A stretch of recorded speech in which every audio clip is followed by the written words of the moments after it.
හරි අපි අද කතා කරන්න යන්නේ 2023 24 O level pass paper එක කොටසේ يعني B part එකට අදාළව තියෙන දෙවෙනි ගාන මේක ලකුණු 10ක් හම්බ වෙනවා වර්ගඵලය සහ පරිමිතිය තමයි සම්බන්ධ වෙලා තියෙන්නේ. ඔයා වීඩියෝ එක නවත්තලා ගාන හදන්න. ගාන හදන්න කලින් අපිට ඔයා වීඩියෝ එක නවත්තලා ගාන හදලා මෙතෙන් ඉඳන් වීඩියෝ එක බලන් යන්න.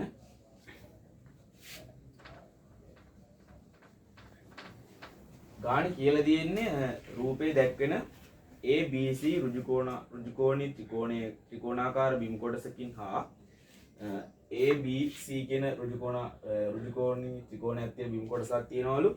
ඊට පස්සේ කේන්ද්‍රික කෝණය අංශක 90ක් වූ මෙන්න මේ කේන්ද්‍රික කෝණය අංශක 90ක් වූ ADB කියලා කේන්ද්‍රික ඛණ්ඩයකින් ආකාරයේ බිමකින් සකස් වෙලා තියෙනවා කියලා කියනවා. ඊට පස්සේ අපිට කියනවා පළවෙනි එක AD සමානයි 7යිලු. මෙන්න මේ AD කියන දුර 7යිලු. 7 සෙන්ටිමීටර් 7 මීටර්. මෙතන C තියෙන්නේ. මෙතන B තියෙන්නේ.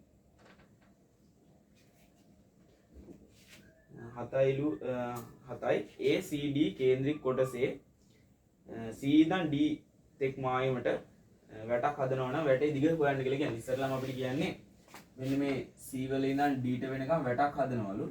ඒ වැටේ දිග හොයන්න කියලා තමයි කියන්නේ. මම මේ ගණන් හදන්න කලින් ඔයාට මේකේ මතක තියාගන්න ඕන තියරි පාර්ට් එකක් කියලා දෙන්න. ඒ කියන්නේ පරණ තියරි මතක් කරගන්න එක. ඒ හින්දා වැදගත් කියලා දාලා ලියා ගන්න. වැදගත් කියලා දාලා ලියා ගන්න. පළවෙනියටම අපි ඉගෙන ගන්න ඕන කේන්ද්‍රික ඛණ්ඩයක් ගැන. මේ තියෙන්නේ කේන්ද්‍රික ඛණ්ඩයක්. මම කියනවා මේ කේන්ද්‍රික ඛණ්ඩයේ මේ කෝණය θ කියලා. එතකොට මේ තියෙන්නේ අරය r. එතකොට කේන්ද්‍රික ඛණ්ඩයේ මේ තියෙන්නේ මොකද්ද? මේ තියෙන්නේ ඡාප දිග.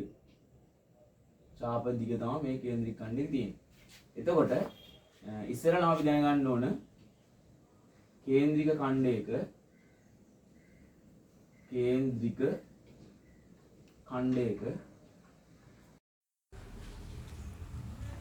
අපි ඉස්සරලා දැනගන්න ඕන කේන්ද්‍රික ඛණ්ඩයක ඡාප දිග හොයන්නේ කොහොමද කියලා. අපි දන්නවා වෘත්තයක ඡාප දිග හොයන්නේ 2πr වැඩි කරලා. කියන්නේ වෘත්තයක ඡාප දිග හොයන්නේ 2πr කියන සූත්‍රයෙන්. හරි. කේන්ද්‍රික ඛණ්ඩයක ඡාප දිග හොයන්නේ 2πr වැඩි කිරීම මෙන්න මේ කේන්ද්‍රික ඛණ්ඩයේ කෝණය θ බෙදීම 360. හරි. එතකොට ඔයා මෙන්න මේ සූත්‍රය මතක තියාගන්න ඕන. ගණන් හදන්න. හරි. ඊළඟට අපි දැනගන්න ඕන කේන්ද්‍රික ඛණ්ඩයක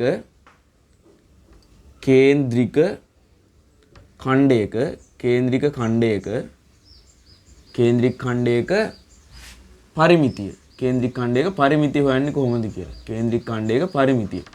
හරි. කේන්ද්‍රික ඛණ්ඩයක පරිමිතිය හොයද්දී අපි දැනගන්න ඕන ඉස්සෙල්ලාම අපි එකතු කරන්න ඕන ඡාප දිග ඒ වගේම ඒ කියන්නේ මෙන්න මේකේ පරිමිතිය හොයනවනම් මං කෝ ඔයා මෙතන ඉඳන් මෙතෙන්ට යන්න ඕන, එතන ඉඳන් ආයෙ මෙතෙන්ට යන්න ඕන, ආයෙ එතන ඉඳන් මෙතෙන්ට එන්න ඕන. මොකද පරිමිතිය කියන්නේ වටේ දිග. එතකොට ඔයාලට හම්බ වෙන කොටස් තමයි එක අරයක් හම්බ වෙනවා. ඊට පස්සේ ඡාප දිගක් හම්බ වෙනවා. ආයෙ අරයක් හම්බ වෙනවා. එහෙනම් ඡාප දිගට එකතු කරන්න ඕන අරයන් දෙකක්. හරි. එතකොට අපි දන්නවා ඡාප දිග හොයන සූත්‍රය මොකද්ද?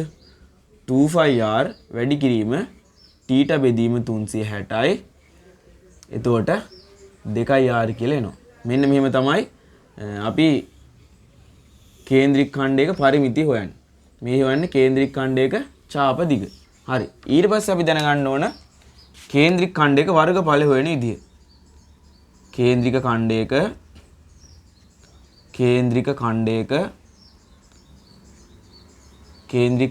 වර්ගඵල හොයන්නේ.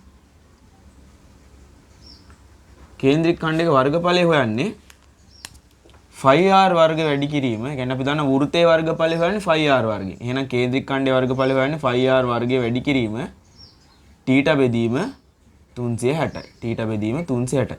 මේ θ කියන්නේ මෙන්න මේ කෝණයට. θ කියන්නේ මෙන්න මේ කෝණයට. හරි. ඊට පස්සේ ඔයා දැනගන්න ඕන දේවල් ටික තමයි මේ කේන්ද්‍රික ඛණ්ඩයකට අදාළව දැනගන්න ඕන ටික. ඊට පස්සේ ඔයා දැනගන්න ඕන ත්‍රිකෝණයක වර්ගඵලය සොයන්නේ කොහොමද කියලා. ත්‍රිකෝණයක වර්ගඵලයේ සෙවීම. ත්‍රිකෝණයක වර්ගඵලය. හරි. ත්‍රිකෝණයක වර්ගඵලය හොයන්නේ කොහොමද? අපි හිතමු මෙන්න මෙහෙම තියෙන ත්‍රිකෝණයක් කියලා. හරි. එතකොට මේ ත්‍රිකෝණේ මේ තියෙන්නේ ආධාරක පාදය. මම ඒකට කියනවා A කියලා. එතකොට මේ තියෙන්නේ ලම්බ උස. ඒකට මම කියනවා h කියලා. එහෙනම් ත්‍රිකෝණයක වර්ගඵලය හොයන්නේ කොහොමද? භාගයයි ආධාරක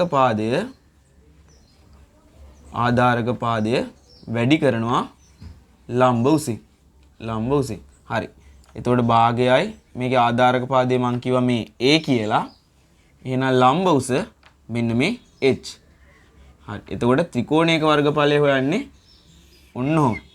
ත්‍රිකෝණයේ පරිමිතිය හොයන්නේ කොහොමද? ත්‍රිකෝණයේ පරිමිතිය හොයනවා නම් මෙන්න මේ පාද තුනේ දිගවල් වල එකතුව තමයි පරිමිතිය හොයද්දී අපි ගන්න. හරි. මෙන්න මේ පාද තුනේ එකතුව තමයි පරිමිතිය ගන්න. ඔයා තව දැනගන්න ඕන එකක් තමයි මේ ටික ලියා ගන්න. ඊට පස්සේ ඔයා තව දැනගන්න ඕන එකක් තමයි ත්‍රිකෝණයක වර්ගඵලය හොයද්දී සමහර අවස්ථාවල අපිට එනවා වැදගත් කියන එක ඇතුළේමයි ලියාගන්නේ. ත්‍රිකෝණයක වර්ගඵලය හොයද්දී අපිට සමහර අවස්ථාවල ලැබෙනවා ඍජුකෝණී නොවන ත්‍රිකෝණ තියෙන අවස්ථා. එතකොට අපි ලම්බ උස අපි ගණනය කරගන්න ඕන ඒකේ වර්ගඵලය හොයන්න. එතකොට ඔයා දැනගෙන ඉන්න ඕන එක දෙයක් තමයි පයිතගරස් ප්‍රමේය. මොකද්ද? පයිතගරස් ප්‍රමේය දැනගෙන ඉන්න ඕන. හරි. අපි මෙහෙම ගණන් හදද්දී ඔයා පයිතගරස් ප්‍රමේය කියන එක දැනගෙන ඉන්න ඕන. පයිතගරස් ප්‍රමේයදී කියන්නේ ඍජුකෝණී ත්‍රිකෝණයක් තියෙනවලු මෙන්න මෙහෙම. මෙන්න මේ ඍජුකෝණී ත්‍රිකෝණයේ මෙන්න මේ ඍජු කෝණයට ඉස්සරහින් තියෙන පාදය. මෙන්න මේ ඍජු කෝණයට ඉස්සරහින් තියෙන පාදයට අපි කියනවා කරණ පාදය කියලා. කරණ පාදය කියලා කියනවා. හරි. හිතන්න මේ තියෙන ත්‍රිකෝණේ A B C කියලා. හරි. එතකොට මේ ඍජුකෝණී ත්‍රිකෝණයකට අදාළව මේ පයිතගරස් කියන විද්‍යාඥයා කියනවා මෙන්න මේ කර්ණ පාදයේ මත අඳිනවලු සමචතුරස්‍රයක්. ඒ අඳින සමචතුරස්‍රයේ වර්ගඵලය ඉතිරි පාද දෙක මත අඳින සමචතුරස්‍රවල වර්ගඵලවලට එකතුවට සමානයි කියලා. මේ සමචතුරස්‍රය මෙන්න මෙහෙම ලොකුවට අඳින්න ඕන. හොඳේ මම ඔයාට අර පැහැදිලි කරන්න ඕන ඉන්න තමයි මේ පොඩියට ඇඳලා තියෙන්නේ. නැත්තම් මේ ත්‍රිකෝණයේ පාදේ සම්පූර්ණ වෙන විදිහටම අඳින්න ඕන. ඒ කියන්නේ මෙන්න මෙහෙමම අඳින්න ඕන ඔය සමචතුරස්‍ර ටික. හරිද? හරි. ඊට පස්සේ මේ කරණ පාද නැත්නම් මේ AC පාද දිග අපි හිතුවොත් Z කියලා. අපි දන්නවා සමචතුරස්‍රයක වර්ගඵලය හොයන්නේ පැත්තක දිග වැඩි කිරීම පැත්තක දිග. එහෙනම් මෙන්න මෙතන සමචතුරස්‍ර වර්ගඵලය Z වර්ග වෙනවා. එතකොට BC පාදයේ දිග අපි හිතුවොත් x කියලා. එතකොට ඒකට අදාළව අඳින සමචතුරස්‍ර වර්ගඵලය x වර්ග වෙනවා. එතකොට මේ AB පාදයට අදාළ සමචතුරස්‍රය අපි පැත්තක දිග y කිව්වොත් එහෙනම් ඒකේ වර්ගඵලය y වර්ග වෙනවා. හරි. මේ පයිතගරස් කියන විද්‍යාඥයා කියලා තියෙන්නේ මෙන්න මේ කරණය මත අඳින සමචතුරස්‍රයේ වර්ගඵලය. ඒ කියන්නේ මේ AC කියන පාදයේ අඳින සමචතුරස්‍රයේ වර්ගඵලය සමාන වෙනවලු BC කියන පාදයේ අඳින සමචතුරස්‍රයේ වර්ගඵලයටයි AB කියන පාදයේ සමචතුරස්‍රයේ වර්ගඵලයට. අපි දන්න වර්ගඵලය හොයන්නේ දිග වැඩි කිරීම පළලෙන්. මෙන්න මේක තමයි ඔය පයිතගරස් කියන විද්‍යාඥයා කියලා තියෙන්නේ. හරි. එතකොට BC කියන්නේ කීයද? BC කියන්නේ x වර්ගය. එතකොට AB කියන්නේ y වර්ගය. එතකොට AC කියන්නේ z වර්ගය. පයිතගරස් කියන විද්‍යාඥයා කියලා තියෙන්නේ මෙන්න මේකයි. කරණය මත ඇති සමචතුරස්‍රයේ වර්ගඵලය ඉතිරි පාද දෙක මත ඇති සමචතුරස්‍ර වර්ගඵලවල එකතුවට සමානයි කියලා. ඔයා මේක දැනගෙන ඉන්න ඕන මේ ගාණක් හදද්දි. හරි. මේකට උදාහරණයක් කරොත් හරි හිතන්න පයිතගරස් ප්‍රමේය ලියා ගන්න. ලියලා හරි අපි යෝග මේක ත්‍රිකෝණයකට සෙට් කරලාම බලමු.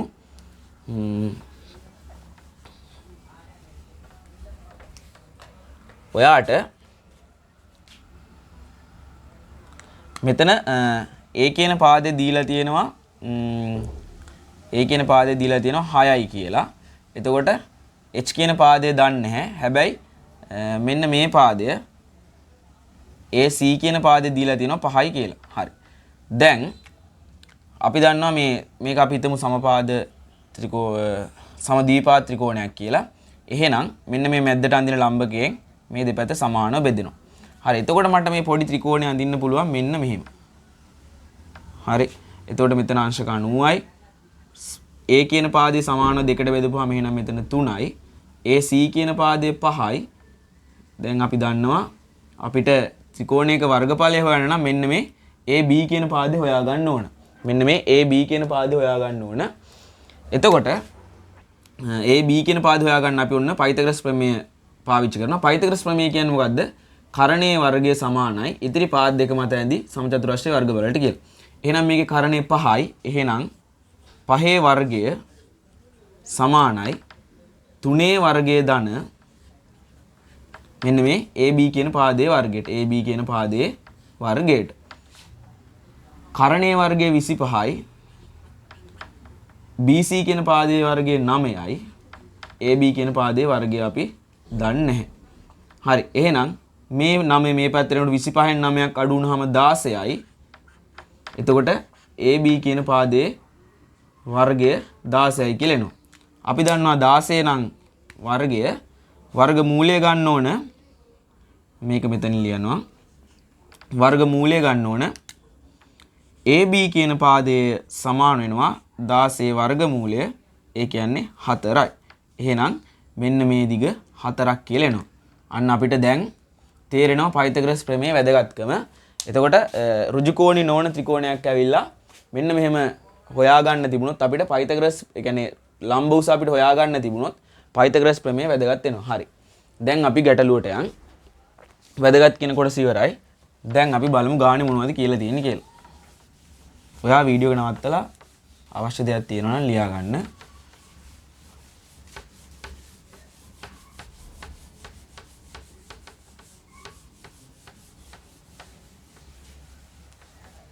හරි. මේකේ පළවෙනියටම කියලා තියෙන්නේ මේ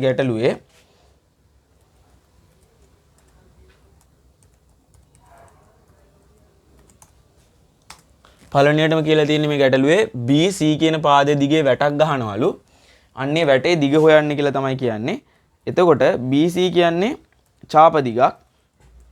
අපි ඒ ඡාප දිග හොයා ගන්න ඕන ඒ වැටේ දිග හොයන්න. එහෙනම් මෙන්න මේ ඡාප දිග තමයි ඔය පළවෙනි ගානේ අපිට අහලා තියෙන්නේ. ඡාප දිග කීයද කියලා. අපි දන්නවා ඡාප දිග හොයන විදිය මම කියලා දුන්නා. කේන්ද්‍රික ඛණ්ඩයක ඡාප දිග හොයන්නේ ඡාප දිග සමානයි 2πr වැඩි කිරීම θ බෙදීම 360. 2πr 2 වැඩි කිරීම මේක කියලා තියෙන ගානේ මුලින්ම φ කියන්නේ 22 බෙදීම 7යි කියලා ගන්න කියලා. එහෙනම් φ කියන්නේ 22 බෙදීම 7යි. එතකොට මේක අරය කීයද? ඇයි මෙයා මේ කියනවා AD කියන පාදය 7යි කියලා දීලා තිනේ. එහෙනම් AC කියන පාදයත් 7යිම තමයි. 7යි.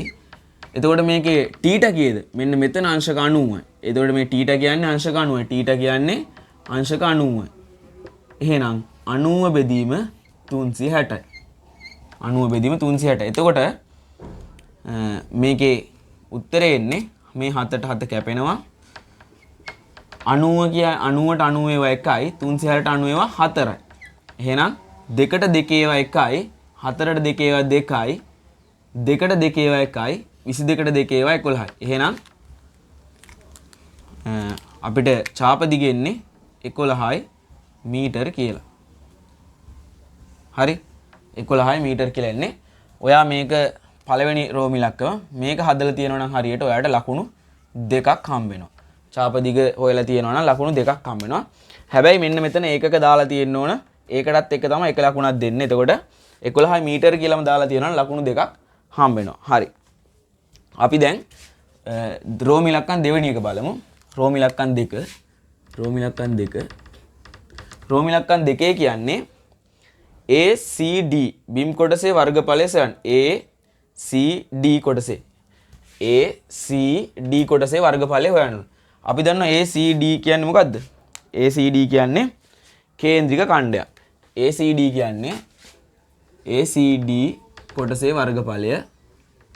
ACD කියන්නේ කේන්ද්‍රික ඛණ්ඩය. මම ඔයාලට අර වැදගත් කියන කොටස කිව්වා කේන්ද්‍රික ඛණ්ඩයක වර්ගඵලය හොයන්නේ πr වර්ගය වැඩි කිරීම θ බෙදීම 360යි කියලා.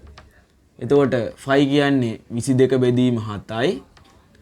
R කියන්නේ මේකේ 7යි. එහෙනම් 7 වැඩි කිරීම 7. θ කියන්නේ අංශක 90යි. 360න් 90යි කියන්නේ 1 බෙදීම 4යි. මං මෙතන මේ කෝණේ කතාව මෙතන පැහැදිලි කරා. ඒකයි ආයෙ මෙතනදී ඒක ලිව්වේ නැත්තේ. එතකොට මේ 7ට 7 කැපෙනවා. 22ට 2 ඒවා 11යි. 4ට 2 ඒවා 2යි. එතකොට එන්නේ 77 බෙදීම 2යි කියලා. හරි. ඔහොම ලිව්වත් හරි 77 බෙදීම 2යි කියලා ලිව්වත් හරි. එහෙම නැත්නම් 38.5යි වර්ග මීටර කියලා ලිව්වත් හරි. හරි. මෙතෙන් ලිව්වත් මෙතනත් හැබැයි වර්ග මීටර දාන්න ඕනේ. එතකොට ලකුණු හම්බ වෙනවා. එතකොට එතෙන් හම්බෙලා තියෙන ඔයාලට ලකුණු මෙන්න මේ සූත්‍රයේ ආදේශ කරන තැනට එක ලකුණක් හම්බෙලා තියෙනවා. ඊට පස්සේ මේ අන්තිම උත්තරේට එක ලකුණක් හම්බෙලා තියෙනවා. එතකොට ඔක්කොම ලකුණු දෙකක් හම්බ වෙනවා මේ වර්ගඵලය හොයනකොට. දැක්කනේ මේ හරියම ලේසි ගණන් වල ලකුණු ගන්න. එතකොට දැන් ඔයා ඡාප දිගයි වර්ගඵලය හොයන තැනටම ඇවිල්ලා තියෙනවා. එතකොට ලකුණු 4ක් හොයාගෙන තියෙනවා. හරි. වීඩියෝ එක නවත්තලා අදාළ කොටස් ලියා ගන්න. හරිද? අපි බලමු ඊළඟට රෝම ඉලක්කම් 3 මොකක්ද කියන්නේ කියලා. රෝම ඉලක්කම් 3 කියන්නේ ABC බිම් කොටසේ වර්ගඵලය 42 මීටර නම් BC දිග හොයන්න. එයාලා කියනවා මේ ABC කියන කොටසේ වර්ගඵලය 42යිලු මීටර. අපෙන් අහනවා එහෙම වර්ගඵලය 42යි නම් අපෙන් අහනවා BC දිග සොයන්න. මෙන්න මේ BC කියන පාදයේ දිග හොයන්න. මේක අපි හිතමු x කියලා. මෙන්න මේ BC කියන පාදයේ දිග හොයන්න කියලා කියනවා. හරි. දැන් මේ තියෙන මොකද්ද ත්‍රිකෝණේ? මේ තියෙන ත්‍රිකෝණේ ඍජුකෝණී ත්‍රිකෝණයක්. ඇයි මම එහෙම කියන්නේ? මෙන්න මෙතන අංශක 90ක් තියෙනවා. ඒකෙදි ඉස්සරහින් තියෙන මේ පාදයට අපි කියනවා කරණ පාදය කියලා. හරි. ඊට පස්සේ මෙන්න මේ පාදය 7යි. ඇයි? මේ කේන්ද්‍රික ඛණ්ඩයට අදාළ පාදය කියන මේක 7යි. දැන් මෙයාලා කියන්නේ කරණ පාදය මේක නම් දැන් මේකෙදි ආය ලම්බුසක් අපි හොයන්න ඕනේ නැහැ. මම මේ ත්‍රිකෝණේ තමයි මේ අනිත් පැත්ත හරවලා ඇඳලා තියෙන්නේ. එතකොට මාතර එනවා මේ A B C කියලා. එතකොට මේ AC කියන දුර 7යි. එතකොට BC කියන පාදය තමයි x කියන්නේ. මෙන්න මේක තමයි කරණ පාදය කියන්නේ. හරි. දැන් මේ අංශක 90යි මෙතන. අපිට මේක කියනවා මෙයාගේ වර්ගඵලය 42යිලු. වර්ගඵලය 42යිලු. අපෙන් අහන්නේ වර්ගඵලය 42යිලු. අපෙන් අහන්නේ වර්ගඵලය 42යිලු. මෙන්න මේ x කියන පාදය තමයි අහන්නේ. මං කිව්වා දැන් මෙතන මේ ඍජුකෝණී ත්‍රිකෝණයක් තියෙන හින්දා පයිතගරස් දාන්න ඕනේ නැහැ. දැන් මේකේ තියෙන ඍජුකෝණී ත්‍රිකෝණයක් හින්දා අපි කෙලින්ම සූත්‍රයට දානවා. මොකද ත්‍රිකෝණයක වර්ගඵලය හොයන්නේ කොහොමද? ත්‍රිකෝණයක වර්ගඵලය හොයන්නේ ත්‍රිකෝණයක වර්ගඵලය හොයන්නේ භාගයයි ආධාරක පාදයේ වැඩි කිරීම ලම්බ උස. භාගයයි ආධාරක පාදයේ වැඩි කිරීම ලම්බ උස. භාගයයි මේකේ ආධාරක පාදයේ තමයි x වෙන්නේ. ලම්බ උස 7යි. එතකොට මේ ත්‍රිකෝණයේ වර්ගඵලය අපිට කියනවා 42යි කියලා. අන්න දැන් සුළු කරන්න තියෙන්නේ. එහෙනම් මට එනවා 42 සමානයි 7යි x බෙදීම 2යි කියලා. දැන් මේක හරස් ගුණිතෙන් සුළු කරනවා.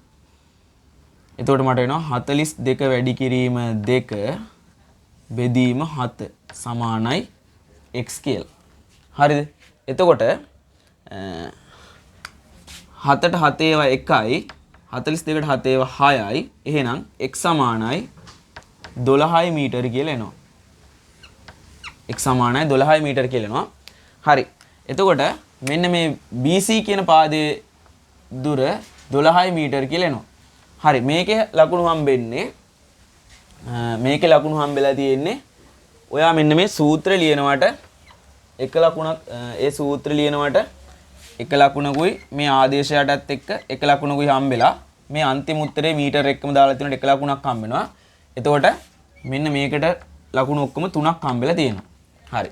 එතකොට දැන් ඔයා ලකුණු 7ක් අරගෙන තියෙනවා. දැන් අපි බලමු අන්තිම රෝම ඉලක්කම මොකක්ද කියන්නේ කියලා. වීඩියෝ එක නවත්තලා අවශ්‍ය දෙයක් තියෙනවා නම් ලියා ගන්න. හරි. ඊළඟ එකේ කියන්නේ කේන්ද්‍රික ඛණ්ඩයේ ආකාර බිම් කොටසේ වර්ගඵලය මෙන් 3 ගුණයක වර්ගඵලයක් ඇති. ඍජුකෝණාශ්‍රාකාර බිම් කොටසක් BC පාදයේ එක් පාදයක් වනසේ එළවලු පාත්‍ය පිටතින් එකතු කළ යුතුය. මෙම ඍජු කෝණාශ්‍රාකාර වීම කොටසේ පළල සොයා එහි මිනුම් සහිත දල සටහනක් ඇඳ දක්වන්න කියලා කියන්නේ. ඒකේ කියන්නේ කේන්ද්‍රික ඛණ්ඩයේ බිම් කොටසේ වර්ගඵලයෙන් 3 ගුණයක්. කේන්ද්‍රික ඛණ්ඩයේ වර්ගඵලයේ වාගේ 3 ගුණයල්ලු. හරි. එයාලා කියන්නේ කේන්ද්‍රික ඛණ්ඩයේ වර්ගඵලයේ වාගේ 3 ගුණයක් තියෙනවා. අපි දැන් කේන්ද්‍රික ඛණ්ඩයේ වර්ගඵලය හෙව්වනේ. කේන්ද්‍රික ඛණ්ඩයේ වර්ගඵලය අපි දෙවෙනි රෝම ඉලක්කමේ තමයි හොයලා තියෙන්නේ. ඔව්. මෙයාලා කියනවා කේන්ද්‍රික ඛණ්ඩයේ වර්ගඵලයේ වාගේ 3 ගුණයල්ලු. එහෙනම් කේන්ද්‍රික ඛණ්ඩයේ වර්ගඵලය අපිට කේන්ද්‍රික ඛණ්ඩයේ වර්ගඵලය ආවේ 77 බෙදීම 2ක් කියලානේ. 77 බෙදීම 2යි වර්ග මීටර කියලා තමයි ආවේ. මේක වාගේ 3 ගුණයල්ලු. එතකොට අලුතෙන් එකතු කරුණ සමචතුරස්‍රය කියන්නේ ඍජු කෝණාශ්‍රාකාර කොටසේ වර්ගඵලය. අලුතින් එකතු කරන ඍජු කෝණාශ්‍රාකාර කොටසේ වර්ගඵලය තමයි මෙන්න මේ කේන්ද්‍රික ඛණ්ඩයේ වර්ගඵලය වාගේ 3 ගුණයල්ලු. ඒ කියන්නේ 77 බෙදීම 2 ඒ වාගේ 3 ගුණයක් තියෙනවලු. 77 බෙදීම 2 ඒ වාගේ 3 ගුණයක් තියෙනවලු. 77 බෙදීම 2 ඒ වාගේ 3 ගුණයක් තියෙනවලු. හරි. ඊට පස්සේ යාලා කියනවා ඍජු කෝණාශ්‍රාකාර කොටසේ පාදයක් අංශයේ එළවලු පාත්‍යයක් එකතු කළ යුතුය. එම ඍජු කෝණාශ්‍රාකාර කොටසේ පළල සොයා එහි මිනුම් සහිතව දල සටහනක් ඇඳ දක්වන්න. හරි. මේකේ මේ තමයි එතකොට ඒකේ වර්ගඵලය වෙන්නේ මේ අලුතෙන් එකතු කරන එකේ. මේක එකතු කරන්නේ මෙන්න මේ පාදෙට. මෙන්න මේ පාදෙට තමයි එකතු කරන්නේ. ඍජු කෝණාශ්‍රාකාර කෑල්ල මෙන්න මේ පාදෙට තමයි එකතු කරන්නේ. මෙන්න මේකට තමයි එකතු කරන්නේ. එතකොට මේ පාදේ අපි දන්නවා BC පාදයේ දිග 12යි කියලා. එතකොට මේ පළල කියන y අගේ දන්නේ අපි. හැබැයි වර්ගඵලය දන්නවා. වර්ගඵලය එන්නේ 77 බෙදීම 2යි ඒ වාගේ 3යි. හරි. දැන් මේ y කියන එක හොයාගෙන මෙතනින් ලියවනම් ගාන ඔක්කොම හදලා ඉවරනවා. එහෙනම් අපි ලියනවා වර්ග මම මෙතනින් ලියන්න.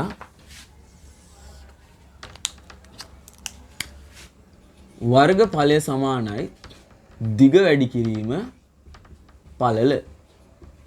හරිද? ඇයි ඍජු කෝණාශ්‍රයක් තියෙන්නේ. වර්ගඵලය කීයද? 77 බෙදීම 2 වැඩි කිරීම 3යි. දිග කීයද? දිග 12යි. පළල තමයි y. ඔන්න අපි දැන් y හොයාගන්න ඕන.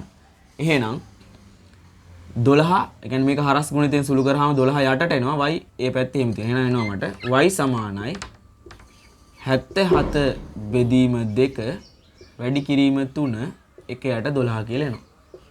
හරි. දැන් සුළු කරන්න තියෙන්නේ. 3ට 3 ඒවා 1යි 12ට 3 ඒවා 4යි. එතකොට y සමානයි 77 බෙදීම 8යි කියලා එනවා. හරි. මෙහෙම ලියලා ඒක මෙතනින් ලිව්වත් හරි. කාට හරි මේක සුළු කරගන්න බැරුව මෙතනින් 77 බෙදීම 8යි මීටර කියලා ලිව්වත් හරි. හැබැයි මෙහෙම රූපේ ඇඳලා තියෙන්න ඕන. එහෙම නැත්නම් තව කාට හරි ලියන්න පුළුවන් y සමානයි 77 කියන්නේ මෙන්න මෙහෙම විෂම භාගයක් විදිහට ලියන්න පුළුවන්. 72යි 5යි. මෙහෙම ලියන්න පුළුවන්. හරි. එතකොට ඔයා එක්ක මෙහෙම ලියලා හරි මෙහෙම ලියලා හරි හැබැයි මෙතන මීටර තියෙන්න ඕන. එහෙම ලිව්වහම ඔයාට ලකුණු 3ම හම්බ වෙන මේ රූපේ ඇඳලා තියෙනවාට එක ලකුණක් හම්බෙලා තියෙනවා. ඊට පස්සේ මේවා සුළු කරන පාර්ට් වලට එක ලකුණක් හම්බෙලා තියෙනවා. ඔක්කොම ලකුණු 3ක් හම්බෙලා තියෙනවා. හරි. එතකොට ඔයා දැන් බලන්න 10න් ඔයාට ලකුණු කීයක් හම්බෙලා තියෙනවද කියලා ඒ ගාන දාගන්න. හරි. එහෙනම් අපි තවත් වීඩියෝ එකකින් හම්බෙමු. එහෙනම් හැමෝටම ජය වේවා.